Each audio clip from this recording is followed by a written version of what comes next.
নমস্কার বন্ধুরা, আপনারা দেখছেন রাপাচ রুরাল ফার্মার ইউটিউব চ্যানেল। এই চ্যানেলটিতে প্রতিনিয়ত চাষবাসের ভিডিও আপলোড করা হয়ে থাকে। তো আজকে আমি আপনাদেরকে দেখাবো আমি কিভাবে বেগুন চাষ করেছি। আমি এই বেগুন গাছের দূরত্ব রেখেছি 4 ফুট বাই 4 ফুট অন্তর গাছগুলো লাগানো হয়েছে। 110খানা বেগুন গাছ লাগানো আছে। তা আমি লাগাবার সময় কোনো রাসায়নিক ওষুধ যেমন কার্বোফুরান 3G 4G কিছুই ব্যবহার করিনি। তা সত্ত্বেও আমার এই বেগুন গাছে কোনো গোড়া পচা, ধসা, ডগা পোকা রোগ নেই।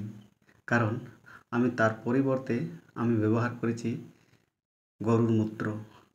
আমি 7 দিন অন্তর অন্তর প্রতিটি গাছে হাফ গ্লাস করে গরুর মূত্র ব্যবহার করতাম। তো দেখুন, খুব ভালো রেজাল্ট পেয়েছি। কোনো ডগা পোকা নেই, গোড়া পচা নেই, ধসা রোগ নেই। তো আপনারাও যদি এই গরুর মূত্র ব্যবহার করেন তো আপনারা খুব ভালো রেজাল্ট পাবেন। দেখুন, কিন্তু এটা করবেন ফুল আসা আগে পর্যন্ত। ফুল চলে এলে কিন্তু আর এই গরুর মূত্র কিন্তু দেওয়া যাবে না। তো আপনারাও ব্যবহার করে দেখুন, দেখবেন খুব সুন্দর রেজাল্ট পাবেন। আপনাকে কোনো রাসায়নিক ওষুধ ব্যবহার করতে হবে না, শুধু